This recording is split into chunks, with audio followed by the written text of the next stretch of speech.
अस्सलाम वालेकुम नाज़रीन, आज का सच के साथ मैं हूं नदीम हुसैन। आज पार्लियामेंट का मुश्तरका इजलास हंगामा खेज़ भी रहा, तलखी भी थी और ऐसी रवायात भी सामने आईं जो इससे पहले जो है ज़ाहिर है इस नौइयत के इजलासों के अंदर एहतजाज बहुत देखे हैं, लेकिन बिलों की मंजूरी भी देखी है, लेकिन जो तरीक़ाकार अपनाया गया ख़ास तौर पर जब अहम नौइयत के बिलों की मंजूरी हो, वो यकीनन एक सवालिया निशान ज़रूर छोड़ गया है। आज इंतखाबी इस्लाहात तरमीमी बिल 2001 की मंजूरी दे दी गई और उसके नतीजे में जो इलेक्ट्रॉनिक वोटिंग मशीन है वो अब आइंदा इंतखाबात में इस्तेमाल होगी। इसी तरह समुंदर पार पाकिस्तानियों को इंटरनेट के ज़रिए वोटिंग का हक़ देने के हवाले से भी बिल की मंजूरी जो है वो दे दी गई। ये दो और कुलभूषण यादव के हवाले से 3 बुनियादी नौइयत के बिल थे। इसके अलावा मज़ीद बिल थे जिनकी मंजूरी जो है वो दी गई, लेकिन आज ईवान के अंदर एक हिजान भी था और अपोजिशन जो है उसने जितनी वो मुज़ाहिमत कर सकते थे उन्होंने वो मुज़ाहिमत ज़रूर की, लेकिन हुकूमत चूँकि अक्सरियत में थी और ज़ाहिर है कि ये अददी सवाल है, जब भी आपने कोई कानून साजी करनी होती है तो वो अददी फ़ौक़ियत जो है वो हुकूमत के काम आई और तमाम बिल जो हैं वो मंजूर हुए। अपोजिशन जो है उसने वॉकआउट भी किया क्योंकि वो मुतनफ़र थे स्पीकर के रवैये से और ये कह रहे थे कि स्पीकर ने जिस कदर जानबदारी का मुज़ाहरा किया है उसके नतीजे में जो रहा सहा एतमाद था अपोजिशन का वो भी उन पर से उठ गया है। फाजिल मेंबर्स की आज स्पीकर के साथ तल कलामी भी हुई और उसके नतीजे में स्पीकर डाइस और वज़ीर आज़म इमरान ख़ान के इर्द गिर्द सिक्योरिटी का घेरा भी जो है वो रहा। जब इंतखाबी अमल हो और समुंदर पार पाकिस्तानियों को वोटिंग का हक़ देना हो, ये 2 बुनियादी तरामीम थी। जब इस नौइयत की तरामीम होती हैं तो एक मुशावरत का अमल अपनाया जाता है। माजी में ये रवायात रही हैं कि हुकूमत चाहे कितनी ही अददी अक्सरियत क्यों ना रखती हो, 2/3 अक्सरियत उसके पास क्यों ना हो, जब वो आइन में तरमीम के लिए पेशरफ्त करती है तो वो पार्लियामेंट के अंदर मौजूद तमाम पार्टियों को साथ लेकर चलती है। एक मुशावरती अमल का डोल डाला जाता है और फिर उसके नतीजे में एक इत्तफ़ाक़ राय पैदा करके वो तरामीम जो हैं वो की जाती हैं। अमूमी तौर पर हुकूमत जो है वो अपने मकासद में कामयाब हो जाती है और वो कायल करने में भी कामयाब हो जाती है, लेकिन उसकी ओनरशिप जो है वो तमाम लोग जो है वो फिर उठाते हैं। अब जो मौजूदा सूरत हाल है उसके नतीजे में बात हो रही है इंतखाबात को शफाफ और गैर जानिबदार बनाने की, लेकिन आज पाकिस्तान पीपल्स पार्टी के चेयरमैन बिलावल भुट्टो ज़रदारी ने ये बात कह दी और वाज़ेह तौर पे कह दी कि वो अभी से आइंदा के इंतखाबात को तस्लीम नहीं करते। जब आप एक ऐसा निज़ाम वज़ा करने जा रहे हैं जिसकी बुनियाद को पढ़ने से पहले ही चैलेंज कर दिया जाए तो जो बुनियादी मकसद है उसका फिर हसूल जो है वो क्या होगा। हुकूमत को ये बात तस्लीम करनी चाहिए कि मुस्लिम लीग नवाज़ एक हकीकत है, पाकिस्तान पीपल्स पार्टी एक हकीकत है और ज़ाहिर है कि जब आप पार्लिमान के अंदर इतनी बड़ी तादाद के अंदर मौजूद हैं और आप आइनी तरामीम करने जा रहे हैं तो फिर मुशावरती अमल जो है वो ज़रूरी है, लेकिन ये मुशावरती अमल जो है उससे गुरेज़ किया गया। दूसरा सवाल ये भी पैदा होता है कि पिछले दिनों जो सियासी सूरत हाल रूनुमा हुई जिसके नतीजे में हुकूमत को जो है अपना मुश्तरका इजलास मौखर करना पड़ा, क्या अपोजिशन जमातों ने उस सूरत हाल को जो है वो मिसरेड किया और उन्होंने उससे ज़्यादा पुरुमीद नताइज जो हैं वो अक्स करने की कोशिश की। तो ये सूरत हाल जो है ये यकीनन मुस्तकबिल के हवाले से एक ऐसे सियासी महाज़राई की कैफियत को दिखाई देती है जो आगे चलकर देखने को मिलेगी। गो के मुत्तहिदा अपोजिशन ने इस बात का कहा है कि वो इसको अदालत के अंदर चैलेंज करने जा रहे हैं, बिलावल भुट्टो सुप्रीम कोर्ट जाने की बात कर रहे हैं, लेकिन क्या आइनी तरमीम जिसको पार्लियामेंट जो है वो अक्सरियत के साथ मंजूर करे वो चैलेंज हो सकती है, ये भी सवाल है। फिर दूसरा ये है कि जो इलेक्ट्रॉनिक वोटिंग मशीन है उसके हवाले से एहतमाम और इंतज़ाम, ये तो दो चीज़ें हैं। और तीसरा जो है वो तरबियत है, और फिर इसका इस्तेमाल है, और फिर इसको जो है इंतखाबात के दौरान जो है किस तरीके से इतने बड़े पैमाने पर इस्तेमाल किया जा सकेगा कि ये इसका मुमकिन हो सके। आज बिलावल भुट्टो साहब ने अज़राए तफन्नन कहा कि पार्लियामेंट के अंदर ये हम 400-450 लोग बैठे हैं, आपके अकब में स्पीकर साहब ये इलेक्ट्रॉनिक मशीन नस्ब है, इन लोगों के लिए तो ये इस्तेमाल नहीं हो सकती। इतने वसी पैमाने पर ये टेक्नोलॉजी का इस्तेमाल जो है वो क्यों कर मुमकिन होगा। ये वो सूरत हाल है जिस पर करेंगे बात। आपका अपने मेहमानों से तारुफ़ करवाते हैं। हमारे साथ मौजूद हैं कमर ज़मान कायरा साहब, पाकिस्तान पीपल्स पार्टी के सीनियर रहनुमा हैं। हमारे साथ मौजूद हैं सरवर बारी साहब, मेंबर हैं फाफन के। सरवर बारी साहब, मैं ज़रा आपसे इसलिए शुरू करना चाह रहा हूँ कि आप चूँकि इंतखाबात को स्टडी करते हैं, यहाँ पर शफाफियत का मामला है, गैर जानबदारी का मामला है, और उसके लिए ये जो इलेक्ट्रॉनिक वोटिंग मशीन है इसको हुकूमत की जानिब से एक बुनियादी उज़्व करार दिया गया है। और आज इस हवाले से इंतखाबी इस्लाहात का जो बिल मंजूर हुआ है, ये इलेक्ट्रिक वोटिंग मशीन जो है वो अब आइंदा इंतखाबात के हवाले से ज़ाहिर है कि उसकी बुनियाद बना दी गई है। आप क्या समझते हैं कि जो पाकिस्तान के अंदर इंतखाबात जिस तरीके से होते हैं, ये इलेक्ट्रॉनिक वोटिंग मशीन को काबिल अमल बनाना और जो वक्त रह गया है इस दौरानिए में कितना मुमकिन है? बहुत शुक्रिया नदीम साहब। देखिए, इसमें बुनियादी 3 नुक्ते हैं। पहला नुक्ता तो कानूनी है और आइनी है, क्योंकि 2017 के इलेक्शंस एक्ट में जो उसकी शिक 103 है उसमें बहुत वाज़ेह तौर पर लिखा हुआ है कि इलेक्शन कमीशन जो है वो आने वाले ज़िमनी इंतखाबात में ईवीएम का तजर्बा करता रहेगा, यानी कि उसको पायलट करता रहेगा। जो शिक 94 है इलेक्शंस एक्ट की, वो ओवरसीज वोटर्स के बारे में है, और उसके बाद सुप्रीम कोर्ट का हुक्म भी है इलेक्शन कमीशन को कि वो ओवरसीज जो सिटीजन्स हैं पाकिस्तान की, बहसियत शहरी होने के उनको डिस्क्रिमिनेट नहीं किया जा सकता, वोट डालने से रोका नहीं जा सकता।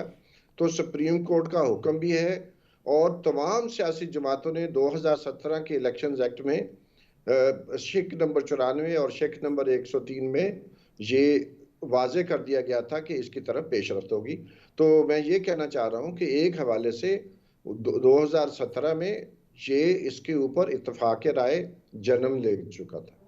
दूसरा ये है कि इलेक्शन कमीशन का जो है तीसरा जो स्ट्रेटेजिक प्लान है, जो मुहित है 2019 और 2023 के दरमियान, उसका जो 8वां पिलर है उसमें बहुत वाज़ेह तौर पर इलेक्शन कमीशन ने अपने स्ट्रेटेजिक प्लान में बहुत वाज़ेह तौर पर लिखा हुआ है कि बार बार हमें ज़िमनी इंतखाबात में इसको पायलट करना पड़ेगा, और हम दिसंबर 2021 में, जो कि अगला महीना बनता है, उनकी एक जो लर्निंग होगी उसकी एक हम बड़ी रिपोर्ट जारी करेंगे। इलेक्शन कमीशन ये सब काम करने में जो है वो कामयाब नहीं हो सका।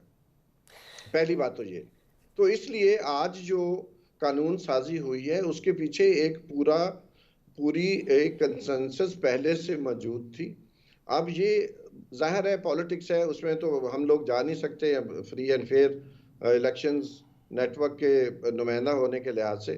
दूसरी बात है कि क्या इलेक्शन जो आने वाले हैं 2023 में जनरल इंतखाबात होंगे, तो क्या हम जो 5 लाख के लगभग पोलिंग बूथ होते हैं वहाँ पर हम हर पोलिंग बूथ में जो है मशीन डिप्लॉय कर सकते हैं? उसके लिए 5 लाख तो नहीं, उससे ज़्यादा लोगों को तरबियत देनी पड़ेगी। मशीनें परचेज करने का जो काम है वो तो इलेक्शन कमीशन खुद करेगा। लेकिन एक बुनियादी क्वेश्चन जो है मैं इलेक्शन कमीशन से पूछना चाहता हूँ, और वो लोग जो इसकी मुखालफत कर रहे हैं, वो इलेक्शन कमीशन ने अगर ये तमाम पायलट कर चुका होता, जो कि 60 से ज़्यादा बाई इलेक्शन 2018 के इंतखाबात के बाद हो चुके हैं, तो आज हम ये बहस ना कर रहे होते, बल्कि हम किसी नुक्ते पर पहुंच चुके होते। हम ईवीएम का फैसला कर चुके होते, या वो हम कहते होनी चाहिए, या हम कहते उस तजर्बे की बुनियाद पर कि नहीं होनी चाहिए। नहीं होनी चाहिए। तो मैं आता हूँ ले इसमें, बारी साहब इसमें 2-3 सवाल और भी हैं, लेकिन कायरा साहब आपसे ज़रा 2-3 सवाल मैं ठीक है, मैं आपको खत्म कर लूँ अपना जी आर्ग्यूमेंट, तो फिर आप आगे। जी तो मैं ये कहना चाह रहा हूँ, एक तो ये जो कुछ भी हुआ है, अपोजिशन ने ये बात जो उस वक्त रूलिंग पार्टी थी और मुतफिका तौर पर ईवीएम और ओवरसीज वोटिंग के लिए आई वोटिंग की बात तय की थी।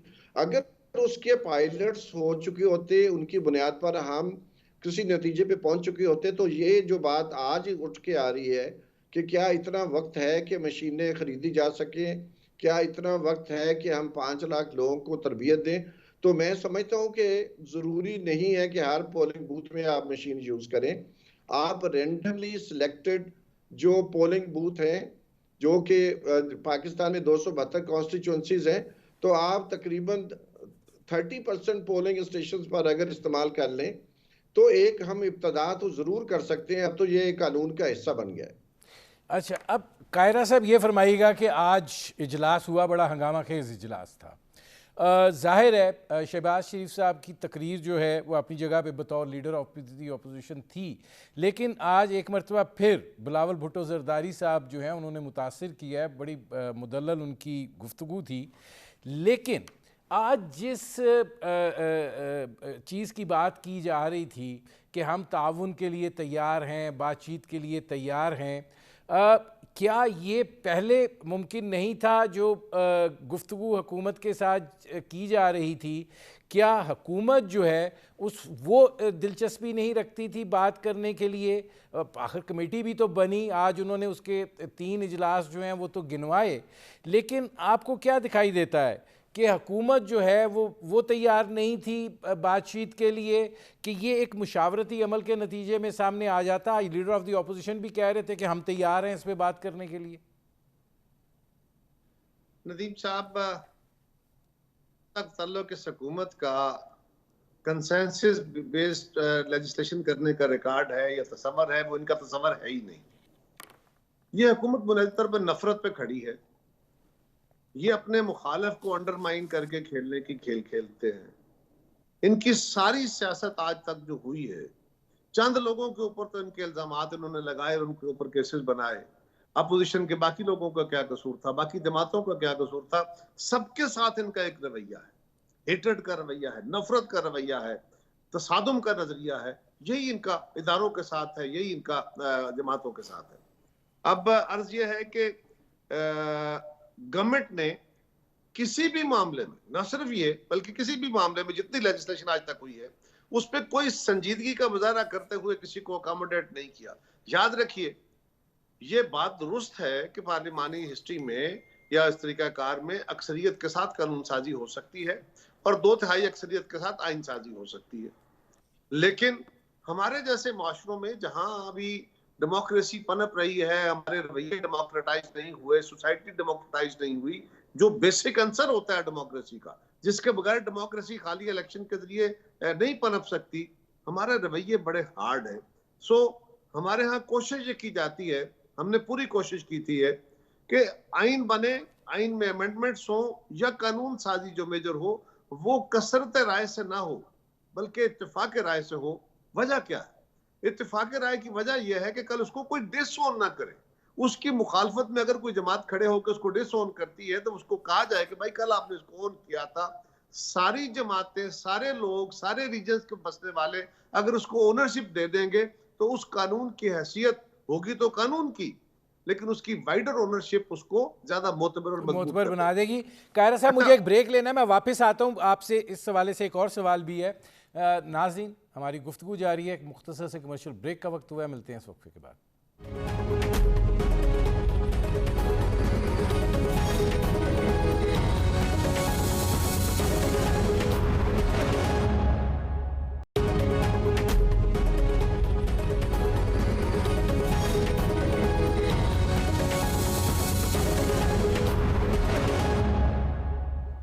Welcome back. कायरा साहब, ये फरमाइएगा कि अब इस महाज़ाराई की ये जो कैफियत है, गुज़श्ता दिनों जो हालात रहे इस्लामाबाद में, जिस नौइयत की हवाएं चलती रहीं और ख़बरें गर्दिश करती रहीं, हुकूमत को अपना इजलास भी मौखर करना पड़ा, फिर कुछ टेलीफोन कॉल्स की भी बात हुई। आपको क्या लगता है कि अपोजिशन जो है उसने एक मर्तबा फिर सिचुएशन को मिसरेड किया? देखिए, बात मिसराइड करने की नहीं है। अपोजिशन एक काम को गलत समझती है, उसको ब्लॉक करना चाहती है, यही उसको करना चाहिए, यही उसने किया, बिल्कुल राइटफुल तरीकाकार है। हुकूमत ने क्या किया? मेरा इल्जाम या किसी और का या किसी अपोजिशन के मेंबर का इल्जाम छोड़िए, अपोजिशन के जो हुकूमत के इत्तेहादी हैं, पिछले इजलास जो मौखर हुआ उसके बाद से आज तक उनके बयानात देख लीजिए, काफ लीग देख लीजिए, ये जो MKM देख लीजिए, हुकूमत के जो अपने लोग हैं उनके बयानात टेलीविजनों पे बैठ के उनकी मीटिंगें हुई, उन्होंने क्या कहा। अगर तो ये बात है कि वो वाकई सारे अमल के साथ मुखलिस तरीके से राजी हो गए हैं तो और बात है, वरना हुकूमत से वो जिस तरह शाकी थे, बड़ी वाजे बात है कि उनको राजी किया गया है। कैसे किया गया है इस पर मैं बहस नहीं करता, लेकिन राजी किया गया है। और राजी करने के क्या तरीके होते हैं आप बेहतर जानते हैं।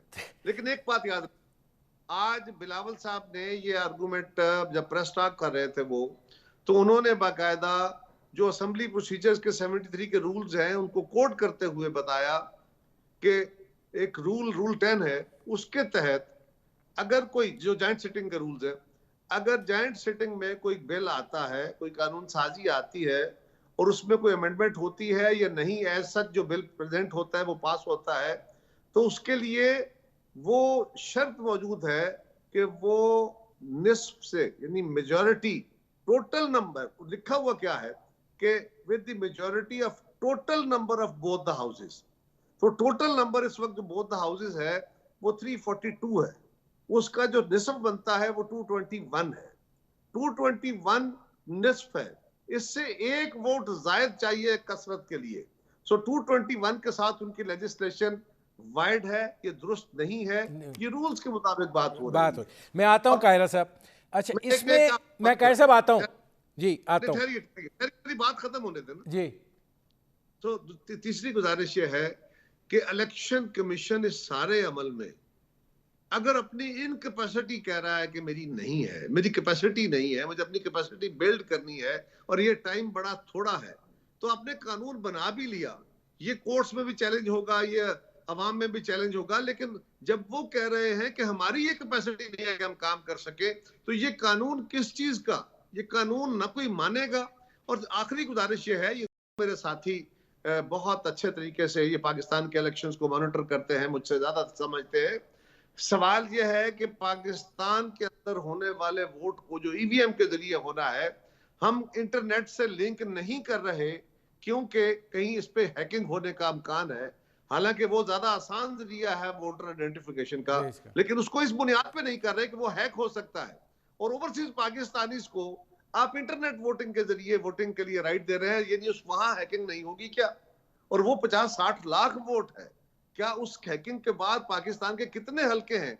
हमारे इलाके तो लोग भरे होते हैं। इसका कायरा साहब एक सेपरेट सवाल बनता है, मैं आऊंगा, और वो ये मैंने आप आके पूछा क्योंकि दोनों सूरतों में होमवर्क की ज़रूरत है। अब इसमें सरवर बारी साहब ये फरमाइएगा कि शफाफियत की बात है, गैर जानिबदारी की जो है वो बात है, बिल आप ऐसा मंजूर करते हैं जिसके ऊपर अपोजिशन जो है, जिसकी आज स्ट्रेंथ, आज की अगर स्ट्रेंथ ले ली जाए, जो वोट पड़े हैं वो 203 हैं, वो सारे के सारे इस सिस्टम को मुस्तरद कर रहे हैं। और फिर वो ये भी कह रहे हैं कि जनाब हम अभी से ये बात कहते हैं कि हम आने वाले इलेक्शन को तस्लीम नहीं करते, तो फिर वो शफाफियत कहाँ गई, वो गैर जानिबदारी जो है वो कहाँ गई, वो इत्तफाक राय कहाँ गया, वो इलेक्शन अभी से अब मुतनाज़ा कर दिया, अभी तो 2 साल पड़े हैं। देखिए, ये अगर कोई सियासतदान ये आज कहता है कि मैं 2023 के इंतखाबात के नताइज नहीं मानूंगा, तो ये मेरी नज़र में ये कुछ ज़्यादा ओवर स्टेटमेंट है। ये अभी से कैसे कहा जा सकता है कि 2023 के इंतखाबात जो हैं वो गलत होंगे? तो मेरी राय में ऐसे बयानात नहीं देने चाहिए कि आप फ्यूचर के बारे में कहना शुरू कर दें। दूसरी बात ये है कि जो आपका नुक्ता है कि जो पाकिस्तान की ये जो सियासी पहलू है इलेक्ट्रॉनिक वोटिंग मशीन का या ऑनलाइन वोटिंग का, उस पर तबसरा किए बगैर मैं समझता हूं कि ये तो 2017 में कायरा साहब हमारे दोस्त हैं, मेहरबान हैं, एक दूसरे को हम जानते हैं। ये 2017 के इलेक्शंस एक्ट में आप मान चुके हैं, सुप्रीम कोर्ट का हुक्म है कि ओवरसीज पाकिस्तानीज के साथ आप डिस्क्रिमिनेट नहीं कर सकते। ईवीएम इलेक्शन कमीशन ने, ये मैंने पहले भी अर्ज की है कि इलेक्शन कमीशन ने अपने स्ट्रेटेजिक प्लान के पिलर 8 में ये वादा किया हुआ है कि हम ये करेंगे, पायलट करेंगे, बार बार करेंगे। और जो इन्होंने पायलट एक किया था 2017 में, उसकी जो रिपोर्ट है उसका लास्ट पैराग्राफ ये है कि इसका मतलब ये है कि हमें हर देहात में, हर शहर में इसकी पायलट करनी है, जो कि उसने नहीं इसमें किया। सरवर बारी साहब ये बताएं, देखें खदशात क्या हैं। आरटीआई सिस्टम बैठ गया, आज तक ये उसका जिक्र करते हैं। अब ये जो है इस सिस्टम के ऊपर एतमाद जो है वो तो उसी सूरत में आएगा जब आप एक मुशावरती अमल के नतीजे में किसी एंड रिजल्ट पे पहुंचेंगे। जब ओनरशिप नहीं होगी तो फिर ये खड़मास तो मचेगा। एतमाद तो तभी आना था अगर इलेक्शन कमीशन और पाकिस्तान इसकी पायलट करता रहता।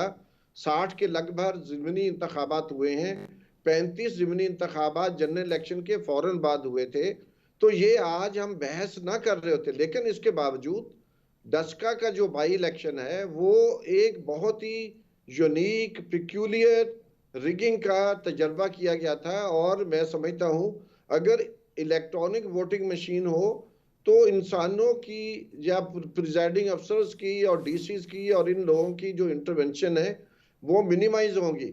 पूरी दुनिया का तजर्बा ये बताता है कि जब अफराद की इन्वॉल्वमेंट जो है मशीनों में या कागजी कार्रवाइयों में कम होगी तो मशीनें ज़्यादा बेहतर काम करती हैं। इंडिया का तजर्बा हमारे सामने है और बहुत सारे ममालिक ये यूज़ कर रहे हैं, हम भी यूज़ कर सकते हैं। लेकिन इसका मतलब ये नहीं होना चाहिए कि अगर कानून साजी हो गई है, सुप्रीम कोर्ट का हुक्म मौजूद, उसकी बजाय मैं समझता हूं जो कायरा साहब ने बात की है वो बहुत ही पते की बात है कि एक कंसेंसस बेस्ड डिसीजन मेकिंग होनी चाहिए और उसके लिए राह हमवार करना यकीनन हुकूमत का काम होता है, रूलिंग पार्टी नहीं होता। मैं आता हूं सरवर बारी साहब जी, सब भाई साहब मैं आता हूं इसमें। कायरा साहब ये फरमाइएगा कि आपने ओवरसीज़ पाकिस्तानियों की बात की, इसकी इलेक्ट्रॉनिक वोटिंग मशीन की बात हुई। सवाल ये पैदा होता है कि जब 2017 में एक चीज़ एग्री हो गई, सुप्रीम कोर्ट का हुक्म भी है, फिर एतराज़ किस चीज़ का है? मतलब क्यों ये इतना ज़्यादा इसके ऊपर मुज़ाहिमत आ रही है? एक अगर टेक्निकल चीज़ है और आप लोग ये समझते हैं अगर मुज़ाकरात के नतीजे में हो जाता तो ये काबिल कबूल हो जाती, मुशावरत के नतीजे में नहीं हुआ तो उस सूरत की वजह से ये काबिल कबूल नहीं है। नहीं, हमने कोई ये तो नहीं कहा ना कि हमसे मुशावरत नहीं की तो इसलिए हम इसको नहीं कबूल करते। हमने तो उसकी टेक्निकल रीजनिंग दी है। लेकिन मैं अपनी इस बात पर सवाल पे आने से पहले जरा बारी साहब मेरे भाई हैं बड़े, मैं उनसे ये गुजारिश करूंगा बड़े अदब से, अगर फर्ज करें मैं कह रहा हूँ कि जी हम आने वाले इलेक्शंस के रिजल्ट नहीं मानेंगे तो इस बुनियाद पे कह रहा हूं कि मैं इस टेक्नोलॉजी को आज मुस्तरद कर रहा हूं और मैं कह रहा हूं कि ये बुनियादी तौर पे गढ़ बनेगा। मेरा ये तस्वर है ना, हो सकता है मैं गलत हूं, लेकिन जो आज मैं कह रहा हूं इस कजिए की बुनियाद पे, इस प्रपोजिशन की बुनियाद पे मैं कह रहा हूं कि कल होने वाला इंतखाब ब्रेकडाउन होगा, मैं नहीं मानूंगा। सो एक तो बात यह है। दूसरी गुजारिश ये है कि इलेक्शन कमीशन ने अपने कुछ काम करने थे, नहीं किए। ओके, उनको चाहिए था पायलट करते, वेरी गुड, ये बात दुरुस्त है। सुप्रीम कोर्ट के तो कई हुक्म ऐसे हैं जिन पे अमल दरामद होना चाहिए था। सुप्रीम कोर्ट ने तो हुक्म दिया था कि जितने मिसिंग पर्सन है सारे पेश करे, तो अब क्या हमने कर दिए? सुप्रीम कोर्ट के तो 10 ही हुक्म है जिन पे अमल दरामद नहीं हो पाया। होना चाहिए, मैं ये नहीं कह रहा कि नहीं होना चाहिए, लेकिन सुप्रीम कोर्ट के उस हुक्म में पायलट करने की बात की गई थी, वो ये नहीं कहा गया था। और ना सुप्रीम कोर्ट ये कह सकती है कि आप इस तरीके से इलेक्शन कराओ, ये सुप्रीम कोर्ट का मैंडेट नहीं है। ये काम पार्लियामेंट का और इलेक्शन कमीशन का है। हाँ, सुप्रीम कोर्ट ने ये जरूर कहा कि आप टेक्नोलॉजी के इस्तेमाल का उसपे जो अमकान है उसको पायलट किया जाए, देखा जाए। और ओवरसीज पाकिस्तानी को राइट टू वोट मिलना चाहिए। उनको राइट टू वोट तो है, आज भी है। जो आज वोट आके डालना चाहे वो डाल सकता है, उसका वोट बना होता है। लेकिन मैंने पहले भी गुजारिश की कि पाकिस्तान के अंदर हम अपनी वोटिंग मशीनों को जिनको प्रपोज किया जा रहा है उनको इंटरनेट से कनेक्ट नहीं कर रहे हैं कि हैकिंग होके वो वोट किसी जगह जा सकते हैं। तो जो ओवरसीज पाकिस्तानीज के वोट हैं वो हम इलेक्ट्रॉनिक जरिए से लेना चाहते हैं, वो उसके लिए हमारा इंटरनेट बेस्ड निजाम जो है वो काम करेगा। ये कौन सी दुई है? तीसरी गुजारिश ये है नदीम साहब, सबसे ज्यादा इलेक्शन हमसे छीने गए। कौन हम कोई अहमक है कि हम इसकी मुखालफत करेंगे? बिल्कुल नहीं करेंगे। हम क्या कह रहे हैं? हम ये कह रहे हैं कि हुजूरे वाला, आप जो लेजिस्लेशन, नॉर्मल जो लेजिस्लेशन होती है ना जी, हुकूमत के पास ये मैंडेट होता है कि वो कसरत राय से अपनी लेजिस्लेशन करती है, लेकिन जो कानून साजी इलेक्शन से मुतल्लिका होगी वो, क्योंकि सारी जमातें उसमें स्टेक होल्डर हैं, उसमें सिर्फ हुकूमत की अक्सरियत स्टेक होल्डर नहीं है। ये तो फिर ये हुआ ना कि अगर कोई हुकूमत कल आ जाती है जिसके पास 2/3 मेजोरिटी है और वो अपनी मर्जी से कहती है इलेक्शन कमीशन खत्म, फलां खत्म, और हम सिर्फ ये हम ही आ गए हैं, आइंदा से हमारी जमात के अंदर इलेक्शन होगा और हम ही हुकूमत करेंगे। यानी ये जरूर सोचना चाहिए हमें, ये काम हमारा इलेक्शन कमीशन का है, वो तमाम स्टेक होल्डर्स के साथ मशावरत करे और उनकी मशावरत पे बेस्ड जो एक प्रपोजल है for free and fair election, वो हुकूमत वक्त के जरिए पार्लियामेंट में जाए। इख्तियार पार्लियामेंट का है, लेजिस्लेशन पार्लियामेंट की है। आज हुकूमत ने लेजिस्लेशन कर ली, पहले तो यह है कि ये नहीं चलेगी, ये तो स्ट्राइक डाउन हो जाएगी, लेकिन फर्ज करें ये हो जाती है, लेकिन अमलन इलेक्शन कमीशन ये काम करने में नाकाम है, वो कहता है कि हमारी कैपेसिटी नहीं है, तो ये किस काम की, ये सारी लड़ाई किस? कह रहा था मुझे एक ब्रेक लेना पड़ रहा है। नाज़रीन, हमारी गुफ्तगू जारी है, मुख्तसर से कमर्शियल ब्रेक का वक्त हुआ है, मिलते हैं इस वक्फे के बाद।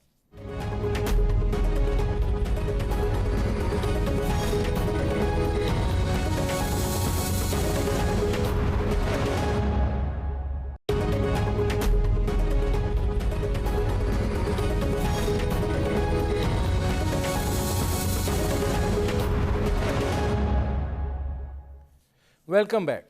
अब इसमें सरवर बारी साहब ये फरमाइएगा कि जाहिर है कि इलेक्शन जो है वो तो इलेक्शन कमीशन ऑफ पाकिस्तान नहीं कराना है।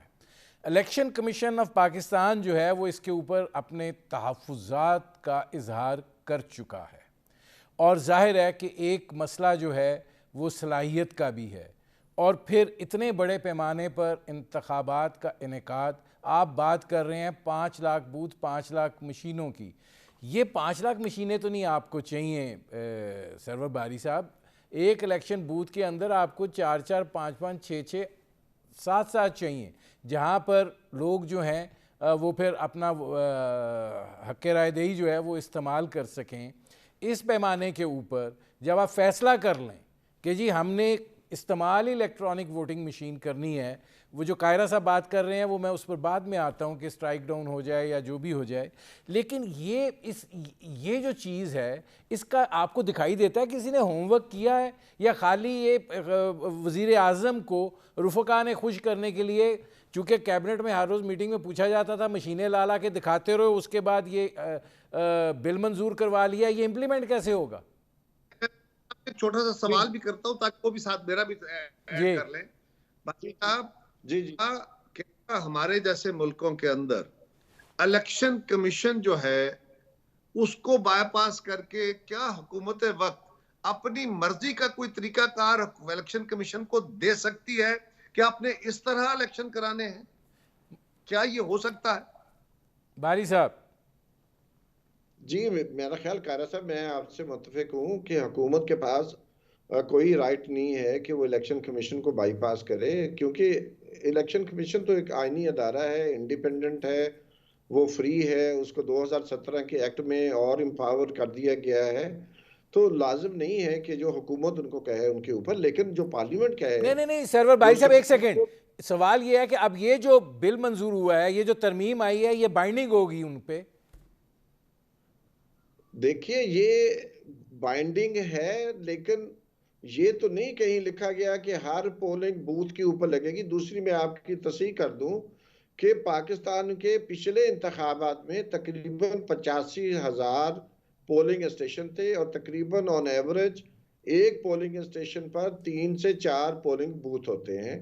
तो इसलिए मैंने 5 लाख का लफ्ज जो है कहा था, 1 लाख। लेकिन ये तो हरगिज नहीं है कि हम हर जो पोलिंग बूथ है उसके ऊपर ये मशीन लगाएं, हम हर पोलिंग स्टेशन पर एक मशीन लगा सकते हैं। दूसरी, आप जहन में रखें कि जो मशीन इस वक्त गर्दिश में है, जो कहा जा रहा है, उस मशीन को के अंदर ये भी है जो इंडिया में नहीं है कि इलेक्ट्रॉनिक वोटिंग के अलावा आपका जो जिस सिंबल के ऊपर, जिस निशान के ऊपर आप वोट डालेंगे, उसकी पर्ची निकलेगी, वोटर उसको देखेगा और उसके बाद उसको बॉक्स में डालेगा।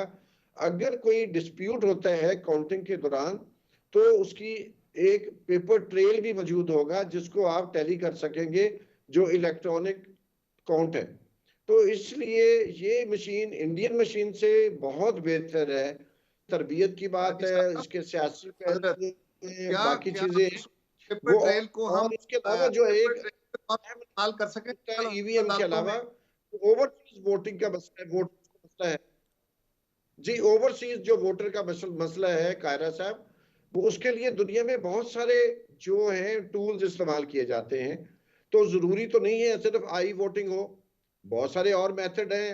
ऑस्ट्रेलिया में जो है वो फैक्स के जरिए होता है, एस्टोनिया है जहां पर सारा आप इलेक्ट्रॉनिक होता है। तो हमें हालात देख ये हाजी चीजें साहब उसके ये मुताबिक करिए चीजें ना। कायरा साहब हम दुनिया में सियासतदानों ने बहुत तय कुछ होता करनी है। है। नहीं, वहां तो इसमें आपको कायरा साहब जो बात नहीं, सरवर बारी साहब कर रहे साहब हैं। एक मिनट रुकिए। जी मैं बारी साहब, गुजारिश ये है, दुनिया में तो पोस्टल बैलेट जाता है, उसका बड़ा सेंसिटी है। हमारे मुल्क के अंदर पोस्टल बैलेट का क्या हाल है?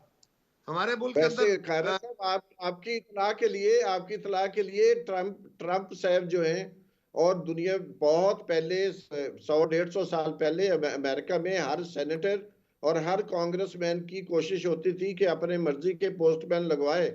जैसे हमारे यहाँ हर एमएनए एमपीए या 100-150 सियासतदान साल की पुरानी कोशिश होती थी स्कूल टीचर अपनी मर्जी का लगवा ले, उसकी पोस्टिंग करा ले। मैं और आप अमेरिका में बैठे हैं ना। पोस्टमैन सेनेटर्स अपनी मर्जी के लगवाते थे, और बहुत सारे पोस्टमैन जो हैं वो अच्छा, सारे इसमें मैं पोस्ट सरोज भाई साहब बैलेट आता हूँ, लाके जरा एक उस सवाल है कायरा साहब, सेनेटर को चूंकि दे वक्त देते थोड़ा रह रहा है। और तो जी मैं कायरा 150 साहब, साल बाद बैठा हूं।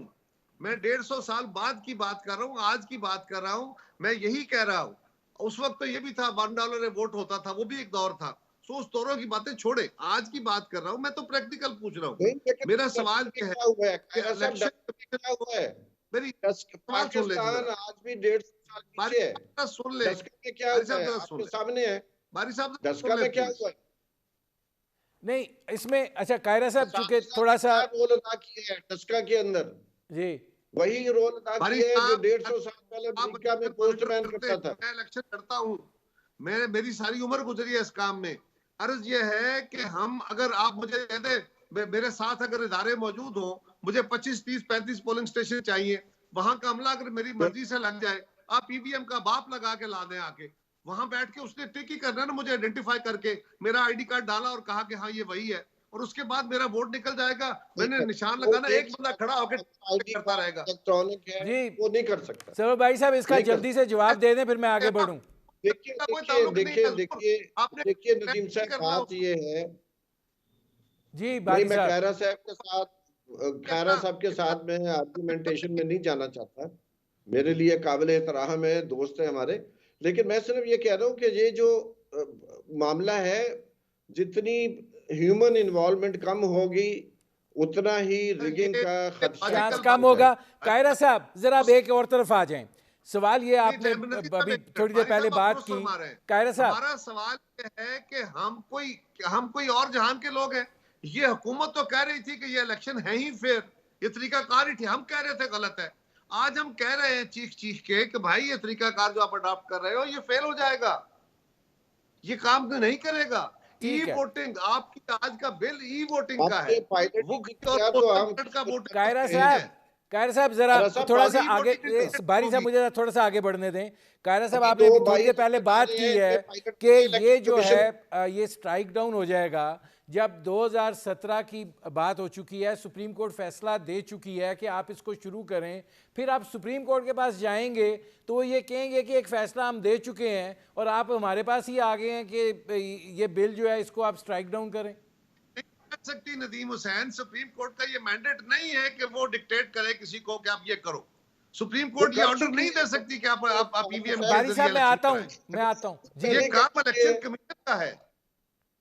नहीं बिल्कुल, लेकिन सुप्रीम कोर्ट पहले ही ऑर्डर कर चुकी सुप्रीम है। कोर्ट ने कहा था कि जेलसाजी रोकने के लिए आप टेक्नोलॉजी के इस्तेमाल का जायजा लें।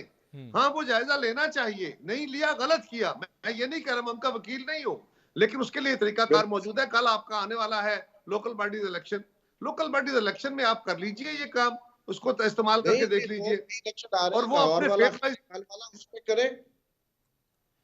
जी बारी साहब मुझे क्या कह रहे हैं आप? आप कह रहे हैं कि इसको करें, टेस्ट करें, पायलट करें। लेकिन तो करेंगे, मैं तो कह रहा हूं करें। अगर उन्होंने नहीं किया तो उन्होंने गलती की है, लेकिन आज वो कह रहे हैं मेरी कैपेसिटी नहीं है। हम कह रहे हैं कि टेक्निकली ये पॉसिबल है। मैं फिर आपको कह रहा हूं कि अगर मुझे 20, 25, 30, अगर मुझे गवर्नमेंट की सपोर्ट हासिल है तो मुझे 20, 25 पोलिंग स्टेशनों पे अपनी मर्जी का साथ देने, मैं आपकी ईवीएम के ऊपर बैठा हुआ सारे वोट डालूंगा। बारी साहब उसके ऊपर हर वोटर लिस्ट के ऊपर, आपको मुझसे बेहतर पता है, वोटर लिस्ट के ऊपर आईडी कार्ड पड़े हुए हैं। मैंने आईडी कार्ड नंबर ही पंच करना है ना, वो कोई खाली उसका तो नहीं, नहीं, नहीं होना। अब कायरा वो साहब इसमें बारी साहब एक और सूरत हाल भी तो है ना कि नादरा को आप मामला दे रहे हैं वोटर लिस्टों का, तो उससे तो फिर और कंफ्यूजन पैदा हो जाएगी। देखिए, बात यह है कि जो इलेक्ट्रॉनिक वोटिंग मशीन है, देखिए ऐसी है, जब आप अपना कार्ड डालते हैं एटीएम मशीन में, तो अगर आपके पैसे नहीं है उसमें, तो आप पैसे ड्रॉ नहीं कर सकते। इसी तरह तमाम जो उस पोलिंग बूथ पर लोग रजिस्टर्ड होंगे, उनके नाम पहले से एंटर होंगे। जब अपना कार्ड आप एटीएम मशीन के कार्ड की तरह अंदर डालेंगे, तो वो उसको रीड करेगा। अगर उसमें आपका नाम नहीं होगा, तो आप वोट डालने के काबिल नहीं होंगे। जो मशीन है, पंच मशीन है, वो काम नहीं करेगी। लेकिन मैं अब इसलिए कह इसमें रहा हूं कि कायरा ये साहब जो बहुत इससे एक जरूरी है बात और कायदा समझ में साहब। आती है वो ये है कि ये जो जाली वोटिंग है, आप नहीं समझते उसका ये तदारुक हो जाएगा? बिल्कुल बिल्कुल, आप जाली वोटिंग तो हो ही नहीं सकेगी। बारी साहब जरा टेक्सास एक मिनट जी। आप कायरा साहब काम के लिए चाहते हैं वो है सिर्फ बैलेट पेपर। इस पाकिस्तान के अंदर तो इंतखाब हाईजैक करने के दसियों और मसाइल हैं, कोई एक मसला ये थोड़ा है। लेकिन इसको हल करने के लिए भी बेहतर मसला, हम क्या कह रहे हैं, हम क्या कह रहे हैं कि हम बैठने को तैयार नहीं है, हम बात करने को तैयार नहीं है। सवाल ये है कि हुकूमत को हेस्ट क्या है। अपोजिशन कह रही है ना, आधे आधे के करीब आज ऐवान में अपोजिशन बैठी थी, और मैंने आपको बताया है कि इनका जो कानून पास इन्होंने करके ढोल बजा रहे हैं वो 50% प्लस है, यानी दोनों हाउसेज की मेजॉरिटी से जायद। मेजॉरिटी क्या नहीं, है कायरा अब साहब ये majority- बात तो आप कह रहे हैं, बिलावल भुट्टो साहब ने भी ये बात कही, लेकिन अब आपके पास ऑप्शन क्या है? बिल तो मंजूर हो गया है। नहीं, ऑप्शन है कि हम कोर्ट में जाएंगे, ऑप्शन है कि हम अवाम के पास जाएंगे, ऑप्शन है कि हम इनका धरना करेंगे, हम सब कुछ करेंगे। इसमें बारी साहब जो कोर्ट में जाने वाला मामला है, आपको क्या लगता है कि सुप्रीम कोर्ट एंटरटेन करेगी इसको? नहीं, देखिए, ये तो सुप्रीम कोर्ट ने फैसला करना है, मैं तबसरा नहीं कर सकता। लेकिन मैं समझता हूँ चूंकि कानून में मौजूद है, 2017 के एक्ट में मौजूद है कि पायलट किए जाएं, और उसके बाद सुप्रीम कोर्ट का नहीं, ऑर्डर है, डायरेक्शन टू सुप्रीम करने के लिए टू इलेक्शन कमीशन कि आप इसको पायलट करें, और उन्होंने और बार बार पायलट करें। ईसीपी ने प्रॉमिस किया हुआ है अपने जो स्ट्रेटेजिक प्लान 2019-2023 उसमें। तो सुप्रीम कोर्ट इजीली कह सकती है भी अब तो पार्लियामेंट में पास कर दिया, तो हम ऐसी पिटीशन को एक्सेप्ट नहीं करते। कायरा साहब अब इसके लिए एक अगर पूरी तो यह है कि जो सुप्रीम कोर्ट ने कहा था अगर इलेक्शन कमीशन ने नहीं किया तो इलेक्शन कमीशन को अब करना चाहिए, लेकिन इलेक्शन कमीशन की किसी नाअहली पे या उनके इनकैपेसिटी पे वो काम नहीं कर सके, उसकी बुनियाद पे अब सुप्रीम कोर्ट या कोई इदारा जो है वो पूरे मुल्क का इलेक्शन तो अपनी मर्जी से तबाह नहीं कर सकता। हमारी दानिश में इससे इलेक्शन तबाह हो जाएगा, इलेक्शन मफरूजा हो जाएगा। और कल अगर सारी वो जमातें, तो आप अगर सारी फैसला अपोजिशन की आपकी कल prediction है। हिस्सा नहीं लेते, कौन सा इलेक्शन? अब इसमें आखिरी 30 सेकंड है बारी साहब, इसका मतलब यह है कि आप चले थे शिफाफ बनाने, सूरत हाल मुतनाज़ा हो जाएगी तो फिर वो इंतखाबात का तो पूरा सिस्टम सवालिया निशान बन जाएगा। देखिए नहीं, देखिए, 2017 मेरा में नहीं ख्याल कि हमें हमने इत्तेफाक किया, 2010 में हमने इत्तेफाक राय किया इलेक्शन लॉज पे, भारी साहब गवाह है इस पे, ये गवर्नमेंट भी कर सकती है। बिल्कुल ठीक काश है। के ये आज सब मेरे लोग प्रोग्राम का वक्त ख़त्म हो रहा है। बहुत शुक्रिया कमर ज़मान कायरा साहब, बहुत शुक्रिया सरवर बारी साहब। नाज़रीन, आपने हमारे पैनल के शुरका की गुफ्तगू सुनी। अब तक के लिए इतना ही, इजाज़त दीजिए। अल्लाह हाफ़िज़।